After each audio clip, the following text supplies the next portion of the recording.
Les damos una calurosa bienvenida a las personas que nos acompañan desde el exterior y a los ponentes también que nos visitan y a los nacionales ponentes e invitados especiales. Sean muy bienvenidos a esta su casa, el Museo Nacional de Costa Rica. Esta actividad reviste especial importancia para los países involucrados en su organización. Costa Rica, a través del Museo Nacional, y Alemania por la Universidad de Bamberg, el Museo Alemán de la Minería de Bochum y la Fundación de Investigación Alemana, con la colaboración de la Universidad de Costa Rica y la Comisión Arqueológica Nacional.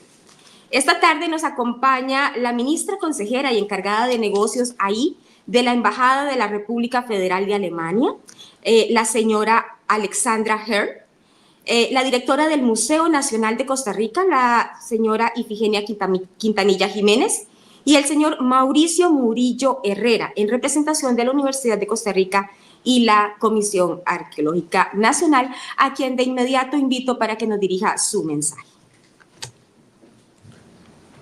Señora representante de la Embajada de Alemania en Costa Rica, señora directora del Museo Nacional de Costa Rica, Ifigenia Quintanilla Jiménez, señores organizadores del simposio, doctor Andrea Schaffer y doctora Sabine Klein, estimados colegas, ponentes y público asistente. Los estimados organizadores de este encuentro me confirieron el honor de brindarles unas breves palabras de bienvenida de parte de la Universidad de Costa Rica y de la Comisión Arqueológica Nacional. Dado que ambas entidades, a pesar de sus naturalezas distintas, tienen entre sus objetivos explícitos o implícitos formar parte de la investigación y de la preservación del patrimonio arqueológico nacional, pues entonces ambas entidades se complacen enormemente de que Costa Rica nuevamente vuelva a auspiciar un encuentro académico y profesional relacionado con el patrimonio arqueológico del país y del sur de América Central. Además, los encuentros académicos y profesionales internacionales generan espacios inmejorables para la difusión de nuestro quehacer profesional y facilitan el intercambio intelectual. Tanto la Universidad de Costa Rica como la Comisión Arqueológica Nacional felicitan a los organizadores por idear y haber hecho posible este simposio, y al Museo Nacional, una institución emblema de este país e imprescindible para la arqueología nacional, por albergar este importante evento. Sin duda, este simposio enriquecerá el conocimiento acerca de las sociedades pasadas de la región, conocimiento que siempre será una herramienta fundamental para la construcción de acciones concretas dirigidas a la protección y resguardo del patrimonio arqueológico del país. Tarea nada sencilla cada vez que las ambiciones políticas y económicas hacen mancuerna y proceden de manera obtusa, arrasadora y cortoplacista. Que tengan una semana muy productiva, de mucho provecho intelectual. Buenas tardes.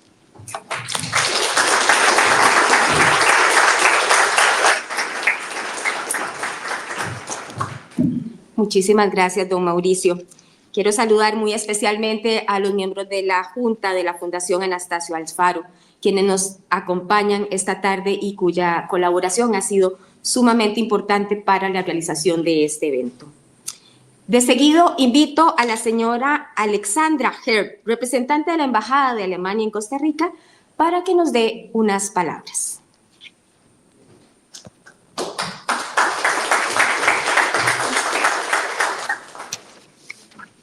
Muy buenas tardes a todas y todos. Estimada señora Ifigenia Quintanilla Jiménez, directora del Museo Nacional de Costa Rica, estimado señor Murillo Herrera, de parte de la Universidad de Costa Rica, estimados profesores de la Universidad de Bamberg y de la Ruhr-Universität Bochum y del Bergbau-Museum Bochum, estimados ponentes, estimado público, es para mí un gran placer darles la bienvenida en nombre de la Embajada de Alemania a este simposio internacional sobre metalurgia temprana de México a Colombia.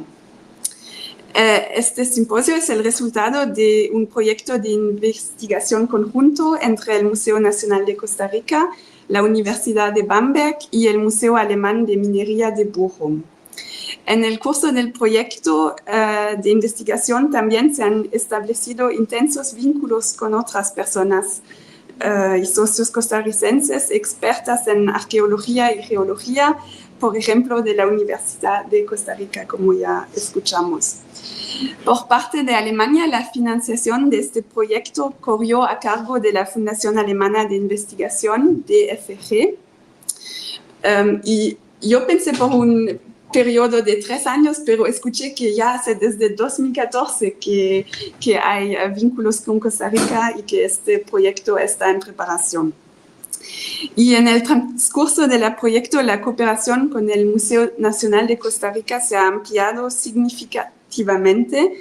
Las y los científicos han tenido la oportunidad de visitar repetidamente el respectivo país socio en visitas de investigación. Y el simposio de esta semana es el resultado de este cercano intercambio de conocimientos y agradecemos la invitación a participar en él. Por tanto, el proyecto de investigación conjunto no solo representa una importante contribución a la ciencia interdisciplinar, sino que también es un ejemplo vivo del poder de la cooperación internacional.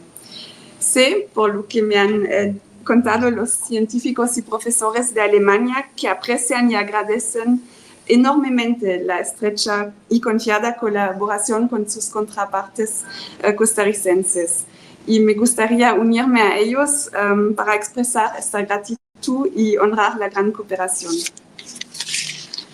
El proyecto de investigación que nos ocupa no es un caso aislado. Alemania y Costa Rica cooperan muy estrechamente y con éxito en diversos temas académicos. Existen alrededor de 53 iniciativas de cooperación académica entre ambos países, principalmente en temas medioambientales, pero la gama de proyectos es muy amplia y no voy a entrar en los detalles. También existe una cooperación en el campo de la arqueología, pero ustedes son los expertas. Pero a mí me llamó la atención, por ejemplo, un proyecto arqueológico en Guanacaste, que fue puesto en marcha por una iniciativa franco-alemana costarricense que investigó petróglifos en la cordillera de Guanacaste. Y esto, en mi opinión, demuestra que existe un gran interés por proseguir la investigación arqueológica y geológica en América Central. Por esto, resulta aún más satisfactorio que el presente proyecto de investigación contribuya a arrojar más luz sobre la investigación de la metalurgia temprana de oro y cobre en la región, un tema que era hasta hace poco una importante laguna en la investigación. Nos alegra que el equipo de investigación haya elegido Costa Rica como región de estudio, puesto que su posición central, con influencias tanto de Mesoamérica como de la región istmo-colombina, resultó en una amplia gama de artefactos precolombinos. Sí, quisiera concluir mi saludo agradeciendo una vez más a todos los implicados su compromiso y, muy importante, deseando que nuestra cooperación siga siendo fructífera e inspiradora. Muchas gracias.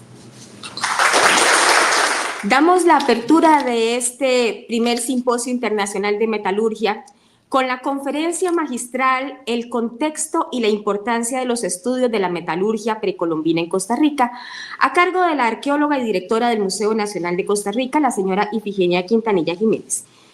Paso a presentarla. Ella es graduada de la Universidad de Costa Rica, cursó estudios en la Universidad de Barcelona y la Universidad Autónoma de Barcelona. Su principal interés es la investigación centrada en el estudio de la arqueología del diquís y especialmente en las esferas de piedra precolombinas. Es autora del libro Esferas precolombinas de Costa Rica y de varios artículos científicos. Desde el 2022 es la directora del Museo Nacional de Costa Rica. Invito a doña Ifigenia a pasar a dar su presentación y conferencia magistral. Bueno, buenas tardes. No siempre una arqueóloga es directora del Museo Nacional. Tenemos que aprovechar la oportunidad que nos da esa situación. Quiero agradecerles a todos muchísimo estar acá. Cuando el año pasado salió la propuesta de esta reunión, de este simposio, y vinimos a ver este espacio con Sabine y siempre se me olvida el nombre. No, con Andreas no, con... ¿Ah? Sabine Klein. Y estaban las mariposas, estaban las flores y estaba este lugar y dijeron, es un lugar muy bonito para hacer una reunión científica. Y más allá de lo bonito, ¿verdad? Lo importante es hoy tener a un grupo de personas conocedoras sobre la arqueología de México a Colombia, personas especialistas en análisis de materiales, personas especialistas en geología, en metales, y para el museo es emocionante volver a tener una reunión académica, ¿verdad? A veces se nos olvida que el museo tiene en su razón de ser, en su origen, la investigación, la ciencia y el conocimiento.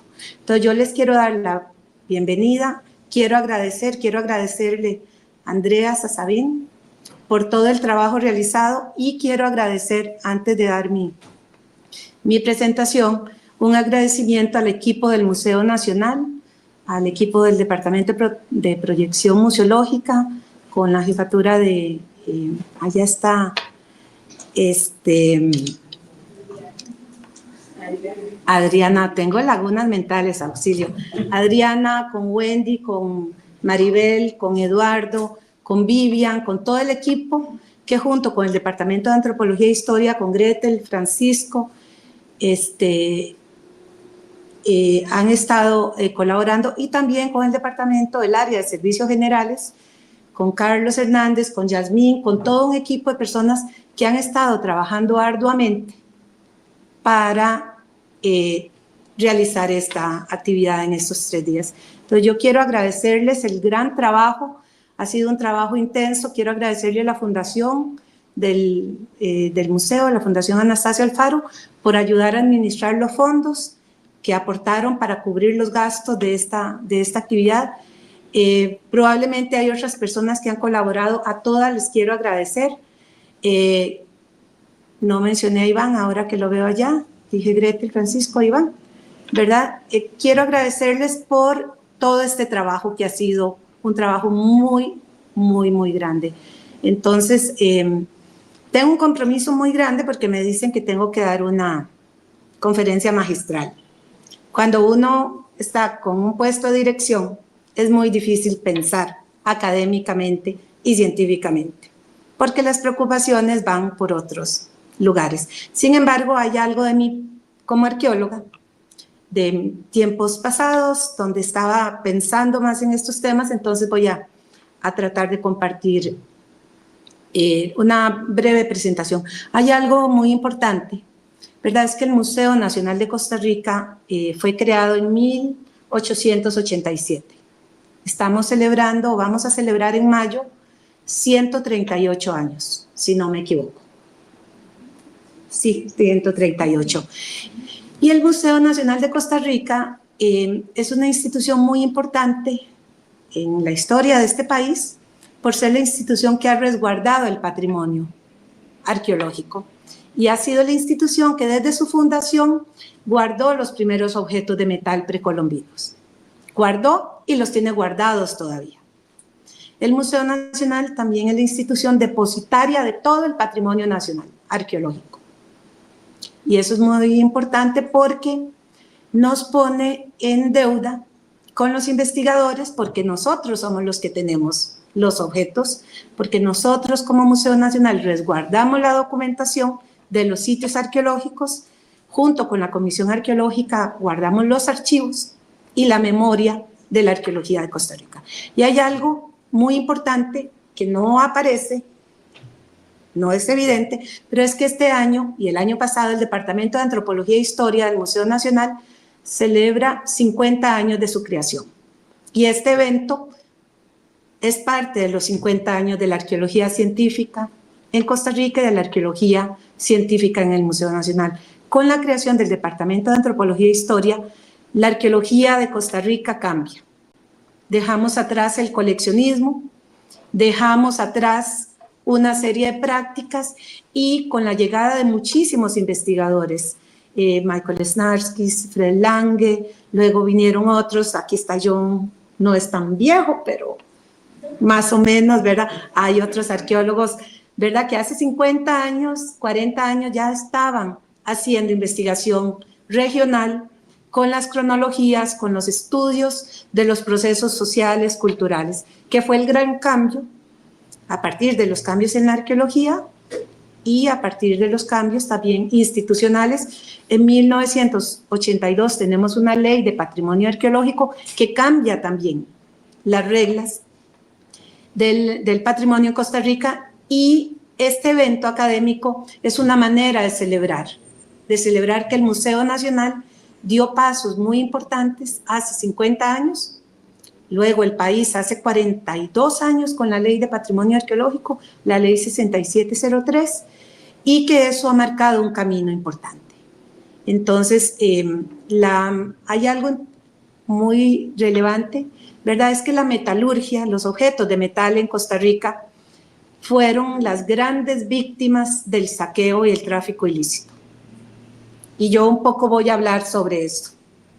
Voy a dar un dato que luego no sé, quiero que me corrijan porque no tuve tiempo de investigar, solo vi la lista de objetos que ha estudiado el equipo de Alemania, ¿verdad? Que han estudiado toda la colección del Museo Nacional y que han generado una base de datos muy importante, que nosotros siempre queremos que haya investigación, pero también que como museo nos provean de la información y de los datos para también nosotros conocerlos. Y hay un dato que me alarmó y que quiero que me desmientan de que no es cierto. Ahorita les voy a explicar cuál es ese dato respecto a los objetos de oro, de metal, perdón. Y creo que esta reunión es una reunión muy importante y yo quiero pedirles que para el Museo Nacional sería muy importante que unas peticiones que voy a hacer en mi presentación me las atiendan, y que tiene que ver con cómo muestrear los objetos arqueológicos para las investigaciones científicas que necesitamos. Cómo podemos coordinar para generar mayor conocimiento y cómo podemos trabajar para poder cerrar el vacío tan grande de información sobre la metalurgia precolombina en Costa Rica. Entonces voy a pasarme al otro sector, así que muchísimas gracias, gracias por estar acá, bienvenidos, y esperemos que estos días sean momentos importantes de intercambio, de reflexión y de mejor conocernos entre todos. Gracias.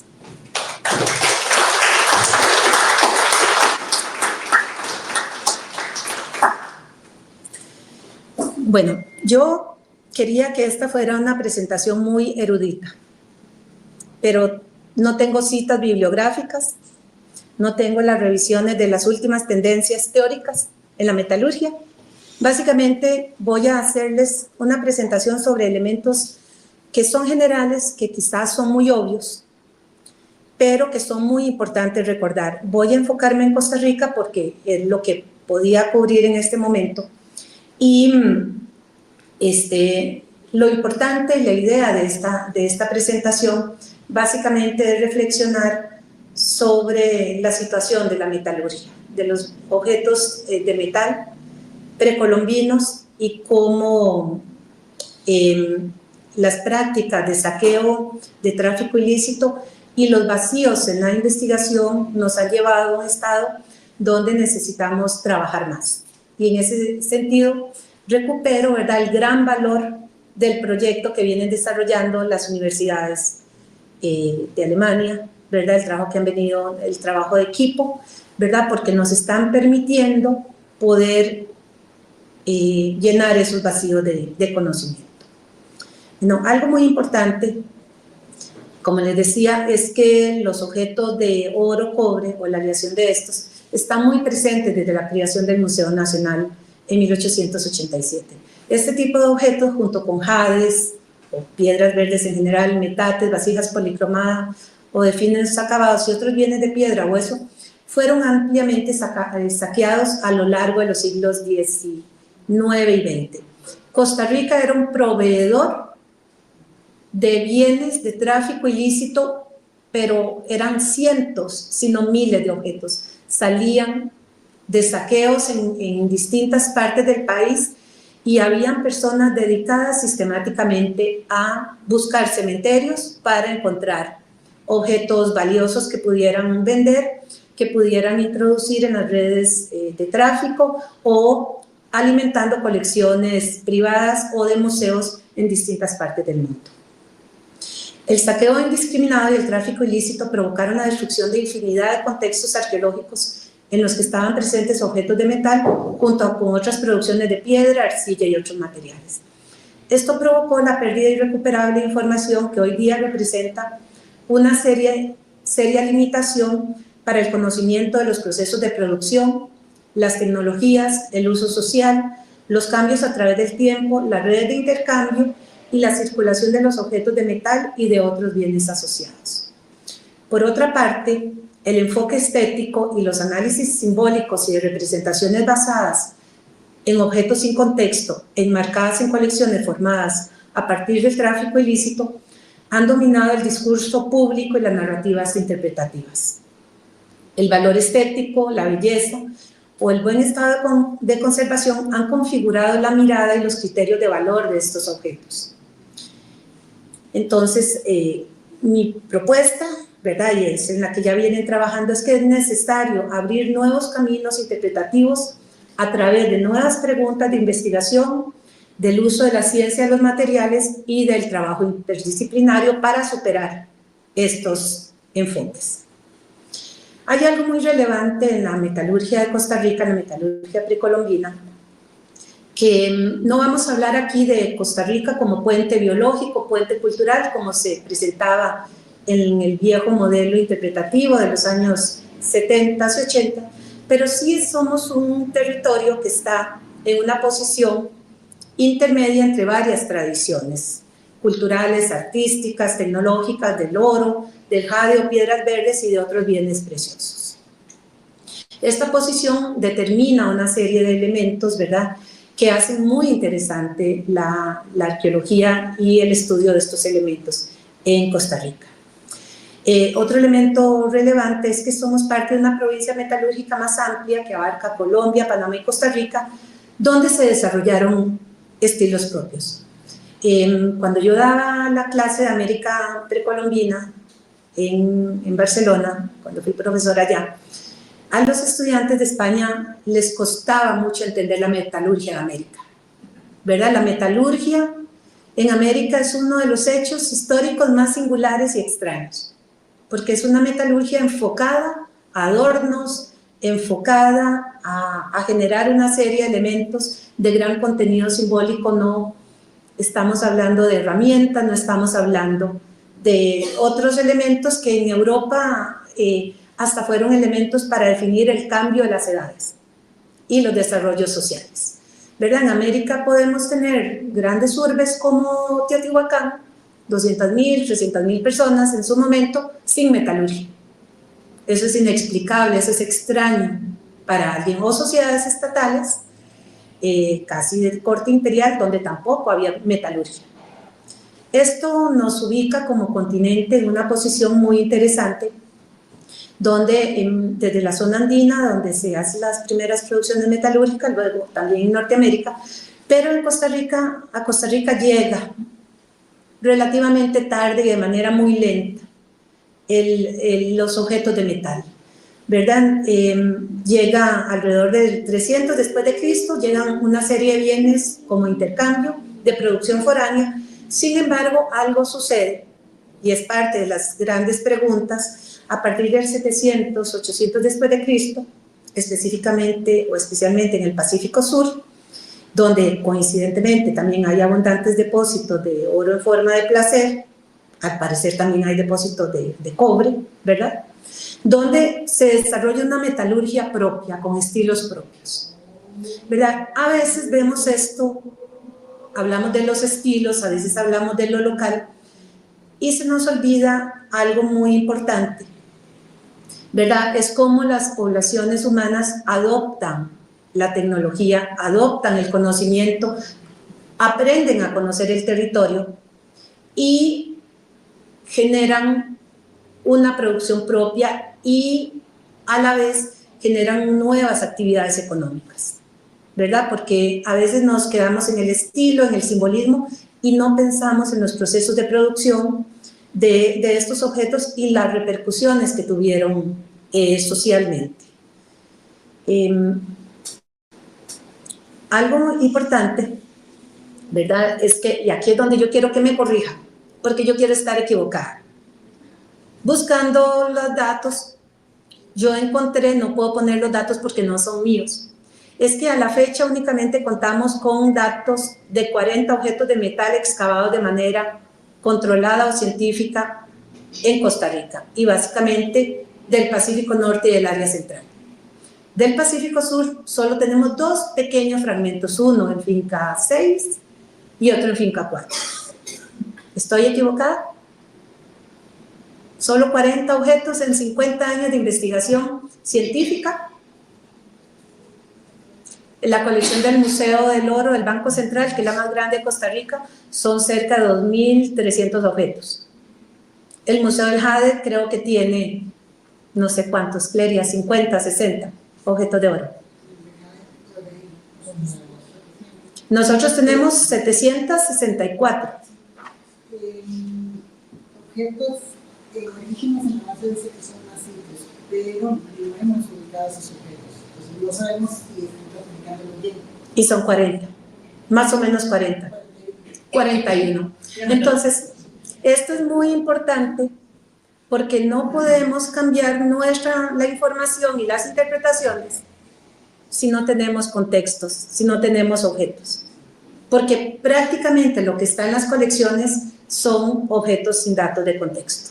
Aunque conocemos de los 176 objetos de la colección de Finca 4, que una parte se fue para Durbanton Oaks y otra parte quedó en el Museo del Banco Central, sí parece llamativo que en estos 50 años de investigación científica solo hayamos encontrado 40 o 41 objetos, y esos objetos han sido encontrados últimamente en salvamento arqueológico, en lugares donde no esperábamos. En el área central, Pacífico Norte. Pacífico Sur es un misterio.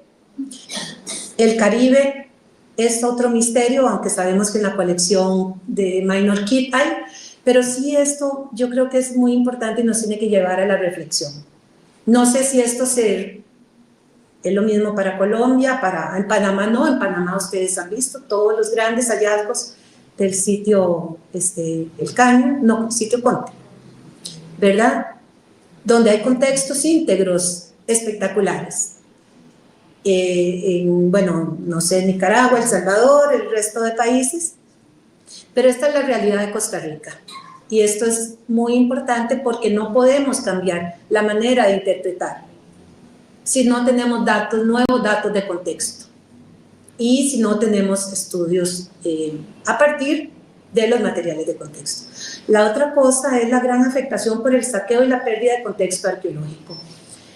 Sin embargo, yo creo que algo que nos ha mostrado la realidad es que sitios que creíamos que estaban muy perturbados, cuando los hemos ido a excavar, no están tan destruidos. Entonces, a veces no hay que dejarse llevar por el prejuicio de que todo está destruido, de que ya no hay cementerios que puedan tener. Esto que decía, los hallazgos han sido en el marco de proyectos de salvamento y no como producto de proyectos planificados orientados a documentar los contextos.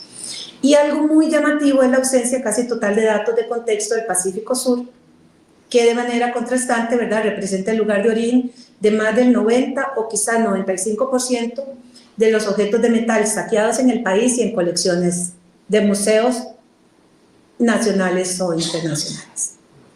Y hay algo aquí, hay un problema también, que es que, perdón, yo estoy, quizás sea injusta decir, que en los tiempos modernos de la arqueología profesional, venir a buscar sitios con objeto de oro eran mal vistos, porque no iba con la tendencia. Y yo me alegro muchísimo que ahora haya un proyecto dedicado a estudiar la metalurgia en sus distintas facetas, porque nos ha afectado ese prejuicio y esa idea de que vienen a buscar oro o vienen a buscar objetos de metal, ¿verdad? Necesitamos ir a los sitios donde están. Hay algo interesante en Costa Rica, todos esos puntos amarillos son sitios arqueológicos del Pacífico Sur, son cerca de 1.200 sitios. Algunos sitios con grandes estructuras, algunos sitios bien estudiados, otros menos estudiados, pero dentro de todo este cúmulo de sitios, nosotros no tenemos información. Salvo Finca 4, Finca 6, donde yo encontré una pequeña piecita en un área perturbada en el 93, Adrián Badilla en Finca 4, una pequeña laminita de oro, chiquita, como de 3 milímetros, y nada más. Entonces, no es que no hay ocupación precolombina, no es que no hay sitios arqueológicos. Tenemos una densa ocupación en las cuencas, en la cuenca media, en la cuenca alta, en el delta, tenemos ocupaciones en la isla del Caño, en la península de Osa, Punta Burica, la conocemos poco, pero algo está pasando que tenemos tan poca información sobre estos sitios y la metalurgia. Y hay algo muy importante, es que desde el punto de vista estilístico se han identificado estilos propios. Tenemos lo que es Panteón de la Reina en el Valle del General, lo que es la zona de Coquito en la fila grisera, lo que es la zona de Coto, el Valle de Coto, y el Delta del Diquís. Se me bajó el del Delta del Diquís, era más arriba. Como focos y como estilos locales. Sin embargo, hemos hablado de esos estilos, pero no tenemos datos de contexto que nos ayuden realmente a decir, por ejemplo, el estilo de Panteón de la Reina es por colecciones sin contexto. En el Diquís, la zona de Coto y de Coquito también. Entonces, hay algo muy importante, no veo a Patricia Fernández, no está Patri, ¿verdad? Pero hace un montón de años, cuando Patricia y yo éramos jóvenes, ella estaba en la fundación de los museos del Banco Central, habíamos planeado hacer un proyecto para ir a visitar los sitios emblemáticos, que los saqueadores habían dicho que era de donde venía la metalurgia, los objetos, los grandes y espectaculares objetos de metal, la vaca, la vaquita en Coto, Coquito en las montañas de la fila costeña, Panteón de la Reina, donde sí estuvo durante mucho tiempo, ¿verdad? El proyecto de Jeffrey Quilter, ahora Jeffrey Frost, ¿verdad? Que hubo un gran proyecto, pero nunca encontraron oro. Y ya encontraron el Panteón de la Reina, pero sí encontraron todo un complejo funerario fuertemente vinculado a un área de vivienda. Pero, bueno, y está Carbonera en la punta de la península de Osa. Entonces, estos sitios donde la tradición oral del saqueo habla de cantidades espectaculares de objetos de oro, de cientos de personas saqueando, ¿verdad? Han quedado en el olvido de la arqueología de Costa Rica. Y quizás a veces ha sido más por prejuicio, por falta de interés, ¿verdad? Que nos hemos olvidado de estos lugares, y por lo menos Coquito, que es un sitio muy relevante, Coquito, por una visita que yo hice hace muchos años, Coquito tiene un área funeraria y tiene un área habitacional muy significativa, asociada, ¿verdad? Entonces hay algo importante que es la necesidad de volver a mirar estos sitios, de pensar que posiblemente todavía guardan un gran potencial y que no debemos dejarlos olvidados simplemente porque parecen haber sido saqueados totalmente. Hay otro elemento que es muy importante con la metalurgia, es que nosotros tenemos como en Costa Rica un sitio de patrimonio mundial conformado por 4 propiedades: Finca 6, Batambal, Grijalba y El Silencio, donde tienen, bueno, se llama asentamientos cacicales precolombinos con esferas de piedra del Diquís, y el valor universal excepcional a estos sitios declarados por la UNESCO Patrimonio Mundial, el valor universal excepcional se lo dan las esferas de piedra. Sin embargo, las esferas de piedra no son el único elemento distintivo de esta región. Hay todo un conjunto de objetos asociados donde el estilo Diquís es propio y es un estilo que acompaña estos elementos arquitectónicos, que acompañan las esferas y que acompañan toda una serie de objetos. Entonces, a nosotros en el Diquís se nos ha olvidado la metalurgia. Hemos estudiado mucho las esferas, hemos estudiado la escultura, hemos estudiado los patrones de asentamiento, pero hemos estudiado la cronología, pero se nos olvidó la metalurgia, ¿verdad? Y entonces hay una separación entre las colecciones que están en los museos y toda una serie de objetos que se han venido encontrando, que se han venido estudiando y documentando en los últimos años, ¿verdad? Y es muy importante poder entender la metalurgia en relación con estos elementos, porque no podemos entenderla, porque la misma gente que estaba probablemente produciendo objetos de metal era la misma gente que estaba también haciendo esculturas, haciendo esferas, cargando rocas para hacer los distintos elementos arquitectónicos. Estos puntos rojos son los que tienen esferas de piedra en la región. Entonces, bueno, hay pocos sitios con esferas de piedra que tenemos documentados.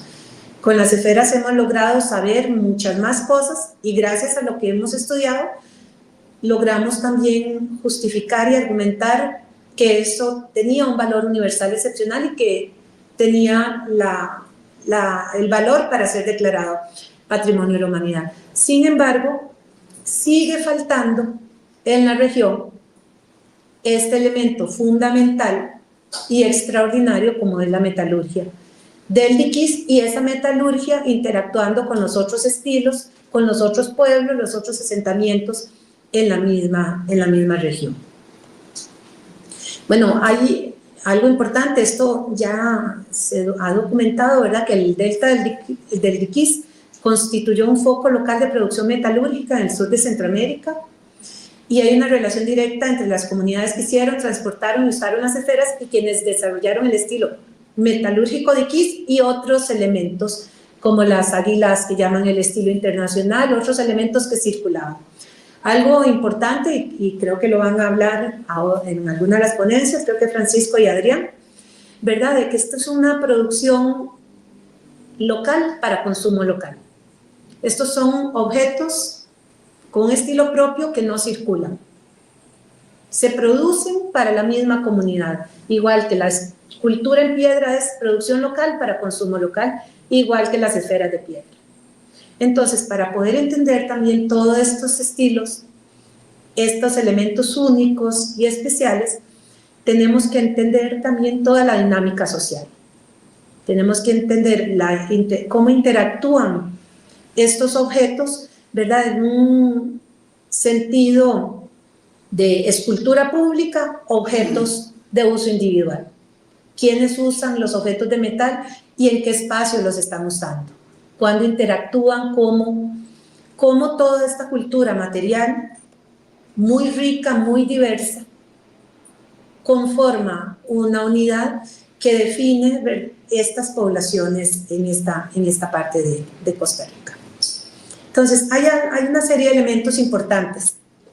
Esta es una de las famosas esculturas que típicamente se le llama de hombre sobre esclavo, que estas dos son del sitio Barriles en Panamá, muy cerca de la frontera con Costa Rica, donde estos dos individuos tienen colgantes, que son colgantes antropomorfos.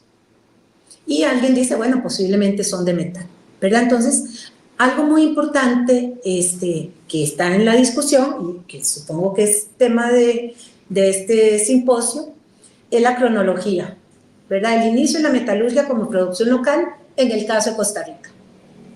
¿Cuándo dejamos de intercambiar? ¿Cuándo vienen estos objetos de los animalitos con la colita levantada que vienen de fuera? ¿Y cuándo es ya producción propia? ¿Cómo? ¿Cuándo? ¿Por qué? Y las implicaciones sociales y económicas de este tipo de producción, ¿verdad? Entonces aquí hay algo muy importante, es cómo conceptualizamos la metalurgia, cómo entendemos los procesos de producción, la circulación, el consumo de estos bienes, cómo repercute y cambia en la sociedad. Y no es lo mismo lucir objetos que he obtenido mediante el intercambio que producirlos, porque implica el conocimiento del territorio, dónde están las materias primas, dónde están los yacimientos, dónde aprendieron las técnicas con los panameños de fundición, con Colombia, todo el conocimiento de las temperaturas, todo lo que hay que saber para hacer las cosas. Y en este sentido es muy importante y muy necesario enfocarnos en los procesos de producción, pero sin contextos, sin talleres, sin encontrar los lugares donde esto se hacía, va a ser imposible, porque todo lo que se diga es o por analogía etnográfica, o por suposición, o por comparación con otros lugares. Y esto es muy importante, ¿verdad? Yo creo que los proyectos o el proyecto de la metalurgia nos tiene que ir llevando a eso, y también a nosotros como país necesitamos esa información. Algo importante es el estudio de la circulación de los bienes, porque, como decía antes, en muchos casos es producción local para consumo local. Hay objetos que no circulan y a veces tenemos una distorsión de que todo circula, pero no todo circula. No todo se deja en el ámbito de poder del intercambio. Y esto es muy interesante porque esta sociedad, esta comunidad, produce objetos extraordinarios, pero no son para otros, no son para conseguir cosas de otros. Y esto es un fenómeno que lo tenemos documentado en la región. Producción local para consumo local, estilos propios que me diferencian a mí del vecino cercano, pero que el vecino cercano es familia porque pertenece. Posiblemente, lingüísticamente, culturalmente son los mismos, pero necesitan diferenciarse entre ellos.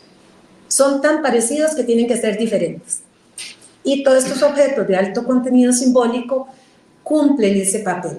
Entonces es muy importante entender lo de la circulación y reflexionar de otra manera. Ya para ir terminando, es una charla magistral muy rápida.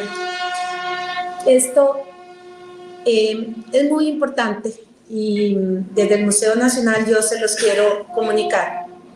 La necesidad de desarrollar una estrategia común para el abordaje de la metalurgia precolombina.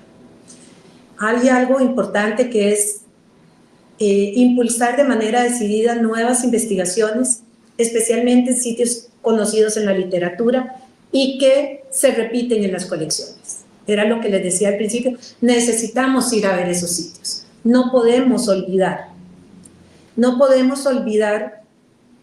lo que está en la memoria. La Vaca, La Vaquita, Coquito, Finca 4, todos los cementerios de la fila grisera. Algo que está sorprendiendo en Costa Rica en este momento es que se están encontrando extraordinarios cementerios y zonas de domésticas con jades y otras piedras verdes y otros elementos asociados con un altísimo nivel de integridad. Y esto sí está siendo una sorpresa. Sitio Riodanta, el sitio La Guaira, nos están sorprendiendo por los datos de contexto, por los hallazgos que hay. Cuando también suponíamos que de contexto de jade, de piedras verdes y de sus asociaciones ya quedaba poco. En Guanacaste ha habido unos hallazgos extraordinarios también. Es muy probable que haya contextos con niveles altos de integridad en muchas partes del país, pero se necesitan hacer mayores investigaciones especialmente con interés de ir a excavar y de ir a revisar estos lugares de nuevo. Otro elemento muy importante es promover el trabajo interdisciplinario, especialmente vinculado a la ciencia, a los materiales y a las nuevas tecnologías. La necesidad de responder a las grandes preguntas sobre la cronología, los procesos de producción, el origen de las materias primas y otros elementos. Hay una lucha que tenemos aquí en el museo, ¿verdad? Es que tenemos algo que se dice a menudo, es que estamos guardando para el futuro. Y yo siempre digo, estamos guardando, ¿cuándo es el futuro? Ya con la tecnología que hay, con las maneras de hacer análisis, este no es el futuro. No llegamos ya al futuro para poder hacer análisis especializados de altísimo nivel, o tenemos que seguir pensando en que vamos a guardar, porque en algún momento todo va a ser mejor para poder estudiarlos, pero posiblemente el momento sea ahora, y que los trabajos interdisciplinarios y con preguntas diferentes nos puedan ayudar. Hay otro elemento muy importante, que es promover otros enfoques de divulgación y presentación pública de los objetos de metal. Nosotros tenemos que dejar atrás el enfoque del coleccionismo, el enfoque del arte, el enfoque estético, simbólico. Porque muchas veces estos enfoques lo que provocan son valoraciones entre la gente, de riqueza, pobreza. ¿Había oro o no había oro? El oro como sinónimo de poder, como sinónimo de riqueza. Y aunque son muy importantes los estudios estéticos de la historia del arte, necesitamos, desde mi perspectiva, verlos, analizarlos de otra manera, desde su integridad, con otros elementos y especialmente a partir del contexto. Y ya última diapositiva, ¿verdad? Es que por lo menos desde el Museo Nacional, ante estas necesidades, hay algo relevante, ¿verdad? Que es el apoyo decidido a las investigaciones de campo y laboratorio. Hasta hace varios años, estudiar colecciones en el gremio más duro de la arqueología era mal visto. Quienes estudiaban colecciones eran porque no tenían como otra cosa que hacer, o que tenían el sesgo de la falta de contexto. Entonces teníamos los depósitos llenos de objetos que no se estudiaban, por la falta de interés o porque no era valorado. Sin embargo, para nosotros como Museo Nacional es muy importante hacer los análisis de las colecciones, estudiar las colecciones, porque para eso las tenemos, pero también hacer mayores investigaciones de campo. Y la otra cosa es facilitar el acceso a las colecciones para desarrollar estudios especializados. Es muy importante y queremos desarrollar una política para facilitar realmente que las colecciones estén orientadas, no solamente a exhibir, no solamente para guardar para el futuro, sino que sean elemento base y fundamental. Si no tenemos contexto, pero algo más se puede decir de esos objetos, y yo agradezco al proyecto que ya desde el 2014 vienen trabajando, el proyecto de las universidades de Alemania, que han venido trabajando de manera consistente, generando bases de datos, usando distintas herramientas. Nosotros como museo necesitamos esos estudios de nuestras colecciones, porque eso es lo que le da sentido también a lo que guardamos. Otro elemento importante es la sistematización de la información sobre las colecciones y museos y facilitar el acceso a las mismas. Generar información con todo el respeto de los derechos intelectuales, de la propiedad, pero también generar bases de datos abiertas para que sean de uso público, de uso de cualquier persona. Ya cuando son análisis más especializados, pues el acceso directo a las colecciones, ¿verdad? Pero nosotros necesitamos apoyar cualquier esfuerzo, queremos apoyar cualquier esfuerzo para sistematizar la información. Y algo muy importante es que los estudios de las colecciones nos dicen cómo están las colecciones, qué tenemos, qué nos falta y si algo se nos perdió. Y esto es algo muy importante. Y la otra acción importante es promover otros abordajes para la divulgación y presentación pública de la metalurgia basada en datos. Nosotros necesitamos datos, nuevos datos, no solo de la metalurgia precolombina, sino está el proyecto Maya Costa con un trabajo extraordinario a nivel centroamericano para dilucidar sobre el jade, otras piedras verdes, los objetos de resina y los espejos de pirita. Hay estudios en este momento importantísimos sobre ADN de las poblaciones antiguas. Hemos dejado los estudios regionales, tristemente, lo que era la tendencia en los 80s. Hemos abandonado los estudios regionales, hemos abandonado las cronologías regionales. Ahora tenemos mayores datos sobre fechamientos. Algunas cosas que eran muy comunes hace poco, en este momento no están. Ahora los análisis son más especializados y a veces tan puntuales que no permiten ver la totalidad y no permiten ver la sociedad o esas sociedades antiguas. Entonces, algo muy importante de la investigación, de la gestión del conocimiento, es que nos permitan mostrar y divulgar de otra manera lo que sabemos sobre, en este caso, la metalurgia. Entonces yo quiero instarlos a que, por favor, nos ayuden a decirnos qué es lo que quieren de nuestras colecciones, de la arqueología de nuestro país. Donde hay algo muy importante es la necesidad de investigar más, de trabajar de manera conjunta, de sacar el máximo provecho de las condiciones científicas, tecnológicas que tiene el país y de las que hay en otros lugares.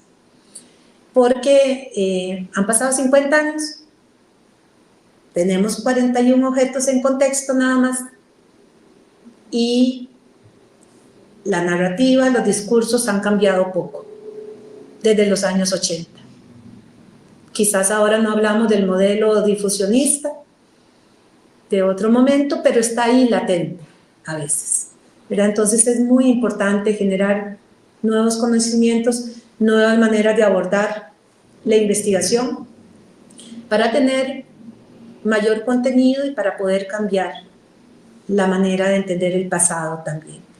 Y hay un fondo especial que es dejar atrás el coleccionismo. Los 50 años del Departamento de Antropología e Historia tienen que ver con dejar atrás los enfoques coleccionistas, el objeto por el objeto. Y lo tenemos todavía, está, pareciera que no, pero está ahí. Y es muy importante, por lo tanto, apoyar todas las iniciativas. Entonces, desde el Museo Nacional, desde la dirección del museo, pues es reiterar la importancia de estas investigaciones, la importancia de este simposio, la importancia de las reuniones científicas, la importancia de compartir, entender, saber qué está pasando en el resto de América, qué está pasando en las regiones vecinas, para entre todos también poder entender mejor las sociedades precolombinas y poder usar ese conocimiento, esa información para aprender del pasado, aprender de la historia. Y especialmente en este momento, donde el conocimiento y la ciencia es tan importante para todos, pues nosotros queremos más investigación, mayores estudios y mayor comunicación entre todos los especialistas y que nos permitan divulgar y dar a conocer esos resultados. Porque queremos los resultados, no queremos que investiguen nada más, queremos este conocimiento, porque como museo nosotros tenemos que transmitirlo y compartirlo con la sociedad costarricense y con otras personas que vienen a este país. Entonces, eso sería. Les agradezco mucho su atención.